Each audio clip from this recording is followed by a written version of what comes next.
एक खूप नामवंत यूट्यूबर आहेत, त्यांचा व्हिडिओ मी बऱ्याचदा पाहते, त्यांना फॉलोही करते.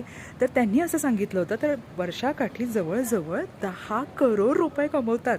आणि हे ऐकून मला खूप छान वाटलं, फार भारी वाटलं. म्हटलं चला आपणही इथपर्यंत मजल मारू शकतो, प्रयत्न करू शकतो. आणि तेवढ्यात त्यांनी मला सांगितलं, म्हणजे अर्थात त्या व्हिडिओमध्ये सांगितलं की जे नामवंत 5 काही यूट्यूबर आहेत त्याच्यापैकी एकाची जी वर्षाकाठीची इन्कम आहे ती आहे चक्क 40 करोड रुपये.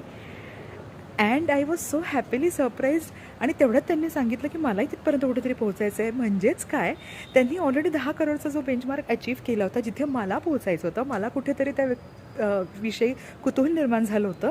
आता त्यांच्यासाठी ते अगदीच सवयीचं झालं होतं आणि म्हणून त्यांना पुढचा बेंचमार्क अचीव करायचा होता, which is of course 40 crore rupees.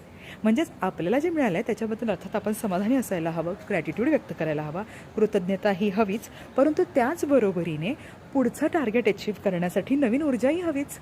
कसं वाटलं कमेंटमध्ये नक्की कळवा.